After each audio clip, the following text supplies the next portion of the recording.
Salve, salve galera biker! Vamos a mais um vídeo aqui do canal do Malvadão Fofinho. E aí, como se planejar para uma viagem dessa? Melhor viajar sozinho ou melhor viajar em grupo? Vamos conhecer toda essa história no vídeo. Vamos pro vídeo. Falando de viagem de longa distância e de longa duração, estamos falando daí de algo em torno de 6.000 quilômetros, daí para cima, ou pelo menos aí uns 15 dias viajando, uma viagem que você realmente precisa passar vários dias na estrada, vai dormir em mais de uma cidade e vai ter vários pontos de parada para descansar e também para fazer abastecimento na sua motocicleta durante a viagem. Então é desse tipo de viagem que a gente está falando. Não é viagem, apesar de ter algumas distâncias que você possa percorrer aí só para um final de semana, uma semana e tal, até grande, razoavelmente grande, como coisa de 2.000 quilômetros ou mais, mas estamos falando aí realmente de uma coisa que requer um pouquinho mais de planejamento, principalmente quando for uma viagem que envolva sair do país, viajando pela América do Sul. E é disso que vai ser o foco do nosso vídeo, tá bom? Então vamos lá. Para falar das minhas experiências e poder passar algumas dicas aqui para vocês, eu vou tomar por base uma viagem que eu fiz para o deserto do Atacama. Então foi uma viagem que eu atravessei de costa a costa, de Oceano Atlântico para Oceano Pacífico e de volta. Saí do Rio de Janeiro, fui até a cidade de Antofagasta, depois desci pelo Chile e passei por Santiago na volta. Novamente atravessei a Cordilheira dos Andes até voltar para o Rio de Janeiro.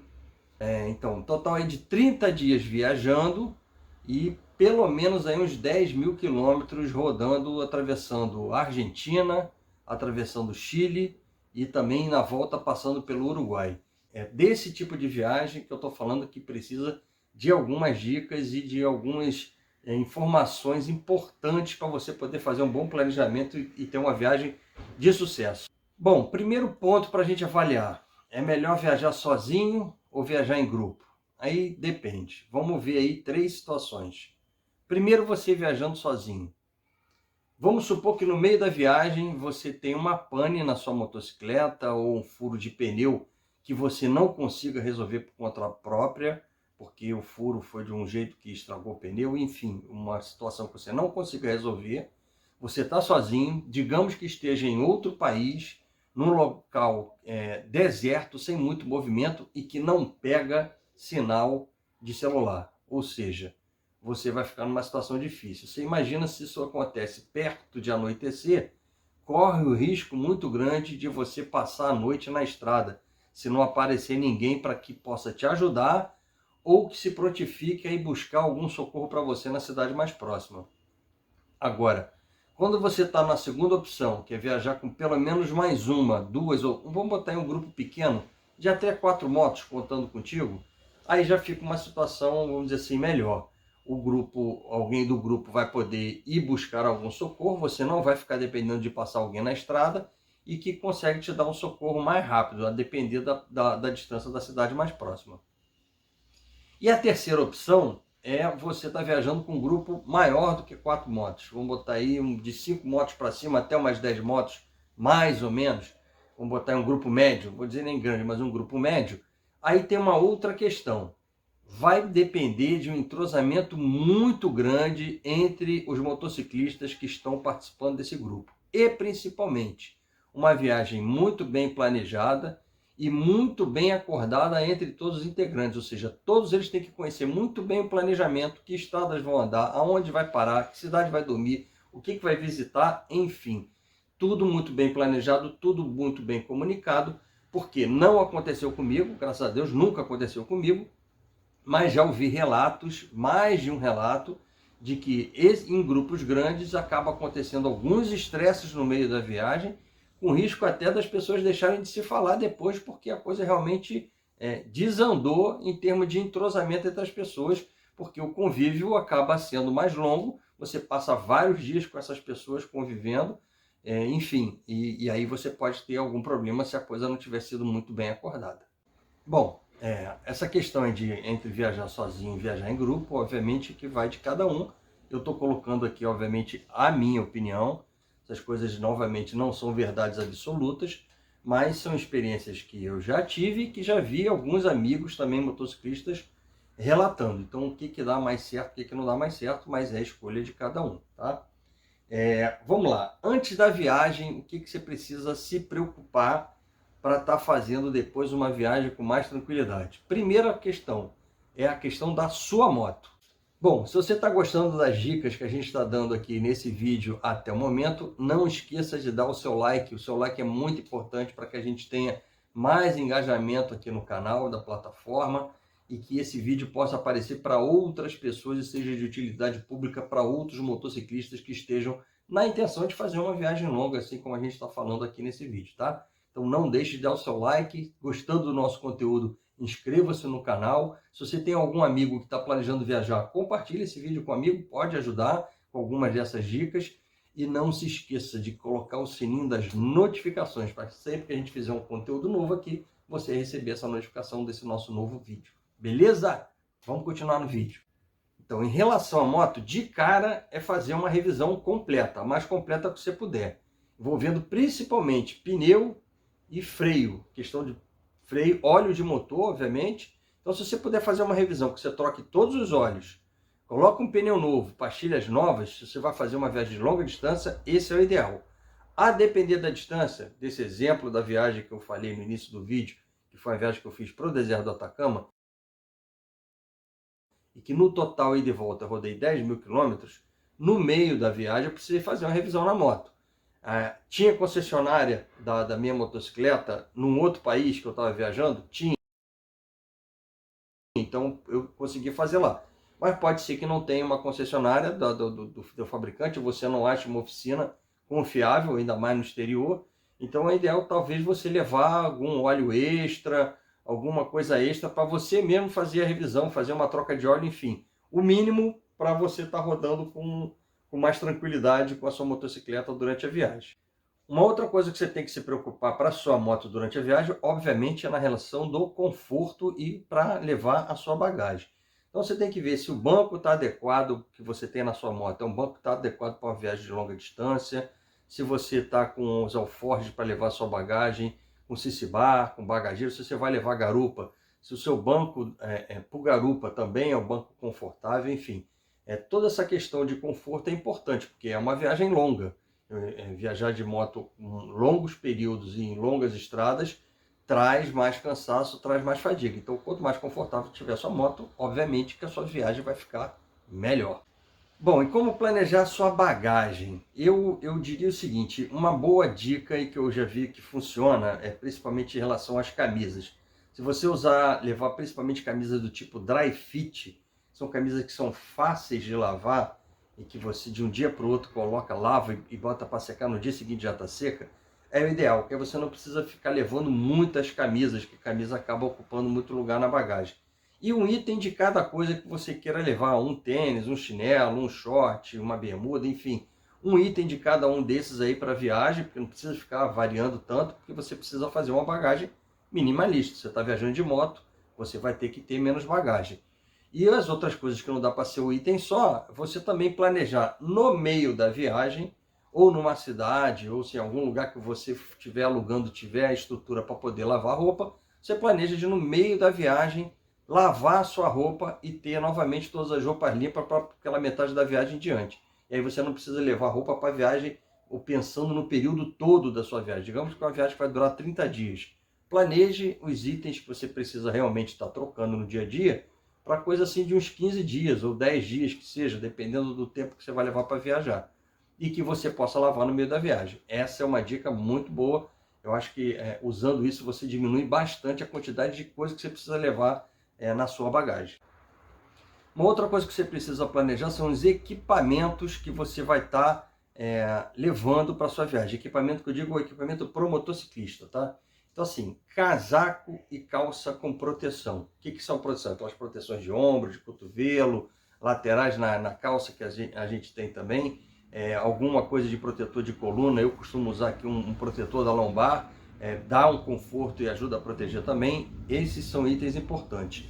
Uma bota também interessante que você possa ter uma bota impermeável, porque durante um período, uma viagem longa, um dia ou outro você vai acabar pegando uma chuva. Os mais azarados vão pegar a chuva na maioria da viagem. Eu, graças a Deus, quando fiz essas viagens longas, foi um ou outro dia com chuva a depender. Como eu fui para o deserto do Atacama, o deserto não chove muito, então peguei pouquíssima chuva nessa viagem.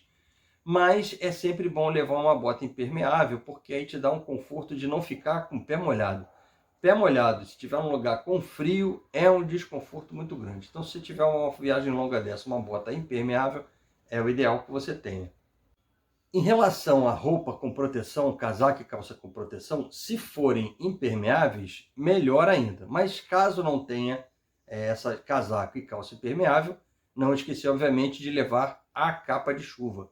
Fundamental para quando tiver uma chuva, além da questão da bota impermeável que eu já falei. Não preciso nem dizer, bons capacetes também são fundamentais. Eu tenho uma preferência grande por aqueles capacetes escamoteáveis, mas sempre uma marca muito boa, conceituada e que vai efetivamente te dar uma boa proteção. Esses capacetes escamoteáveis, eles facilitam na hora de você parar em algum lugar, você abre o capacete, tem uma respiração melhor, não fica tão abafado, dependendo do calor, é uma coisa interessante o capacete escamoteável. Eu tenho a preferência para esse tipo de capacete, mas vai de cada um, não é fundamental, mas é interessante. Um outro item muito interessante também, quando você está viajando em grupo principalmente, né? Quando está falando de viajar sozinho, viajar em grupo, eu estou partindo agora da premissa que está sempre viajando em grupo, de pelo menos mais uma, duas ou três motos. Então, assim, ter um intercomunicador para comunicação entre os motociclistas é muito interessante. Fica muito melhor a comunicação durante a viagem e o entrosamento do que vai estar se fazendo a cada ponto de dúvida. Então, assim, se você está com dúvida em alguma questão durante o trajeto, você não precisa parar a moto, tirar capacete para conversar. Pelo intercomunicador, você já troca uma ideia entre os motociclistas e já consegue resolver e tomar uma decisão ali rápido para poder seguir viagem. Então, assim, de novo, não é fundamental, mas facilita muito a comunicação entre os motociclistas. É muito interessante. Bom, vamos à questão de documentação que você precisa se preocupar para uma viagem, principalmente como a gente está falando de atravessar fronteiras, uma viagem de longa distância que envolva América do Sul, países do Mercosul ou não. Documentação. Eu dou preferência para o passaporte. Aos países do Mercosul é aceito a identidade nossa aqui brasileira, não é aceito o CNH, tá?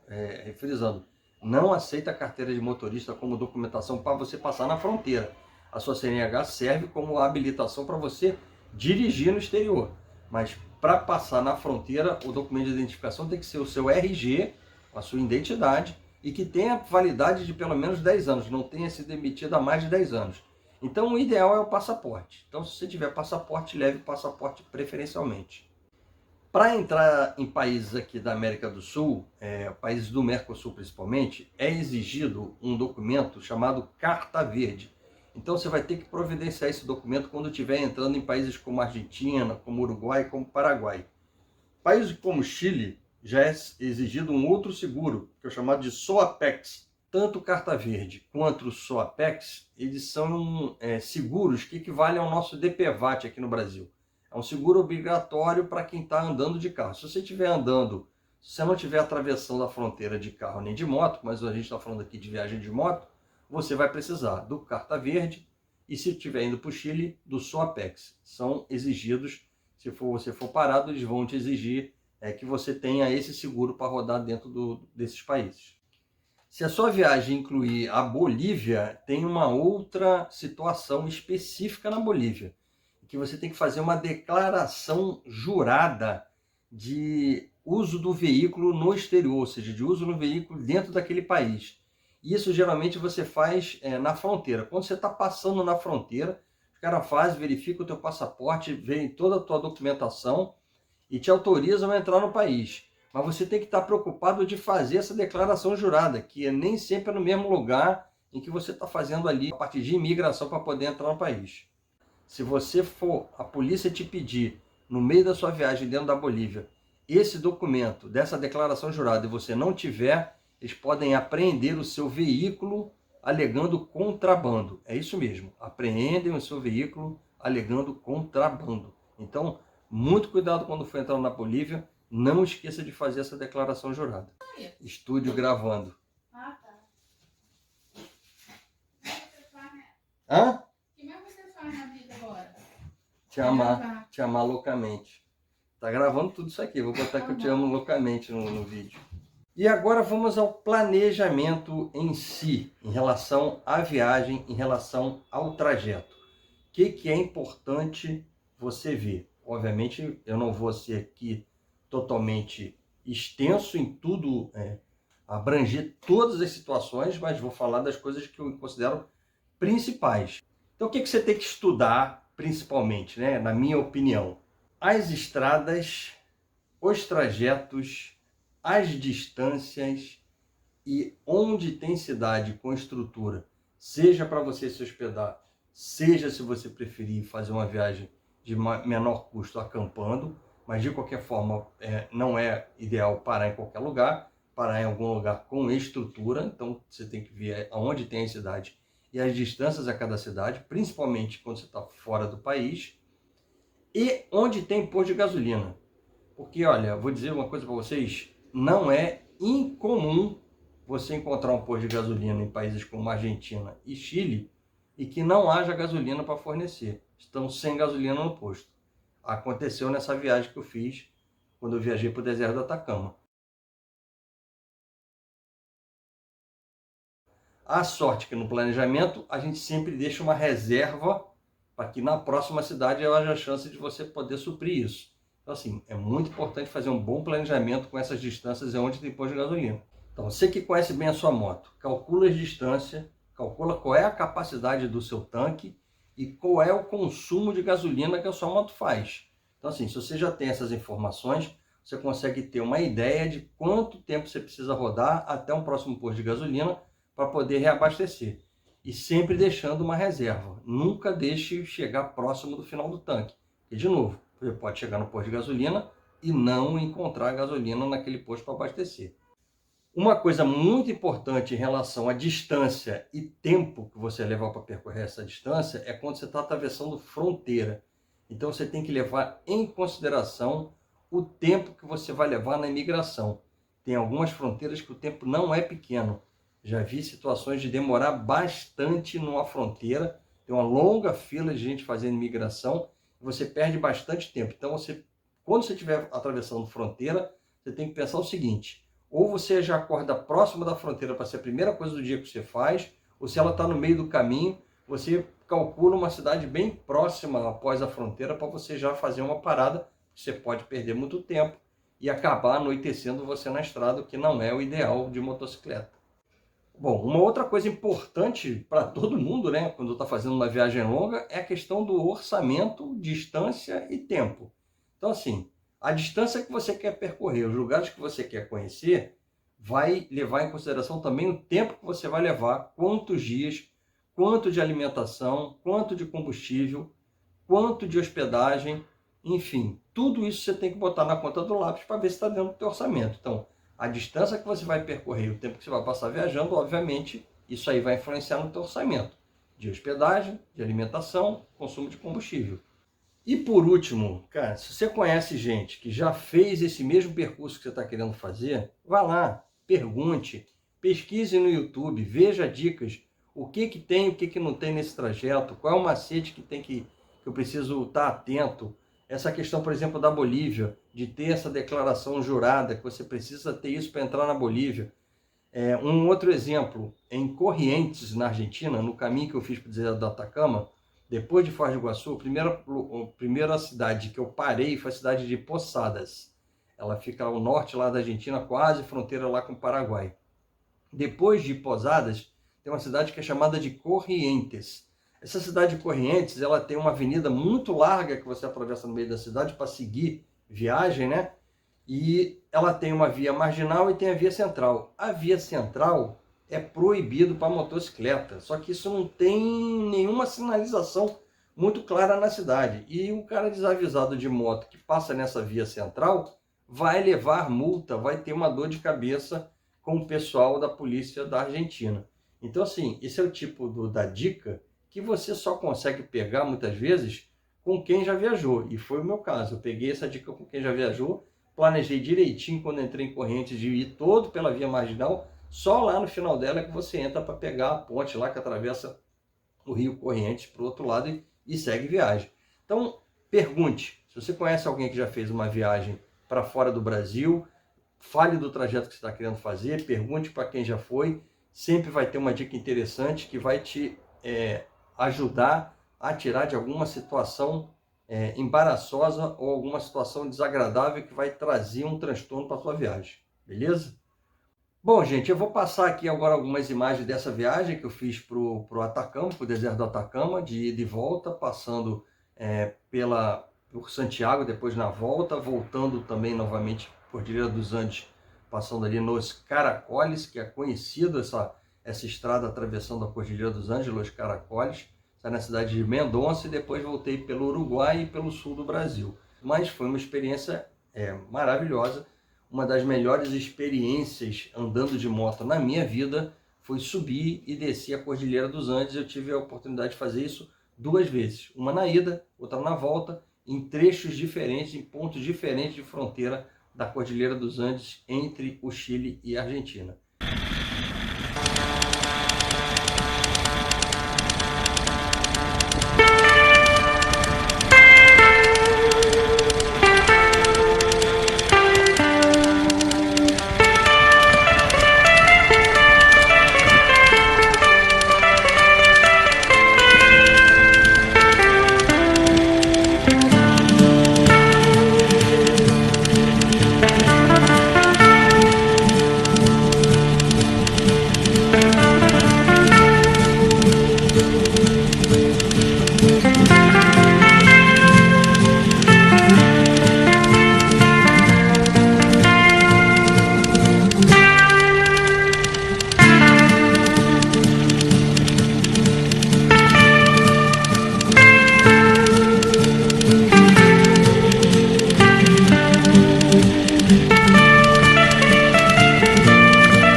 Espero que essas dicas ajudem os motociclistas que estejam planejando fazer viagens dessa natureza, viagens de longa distância, com mais tempo.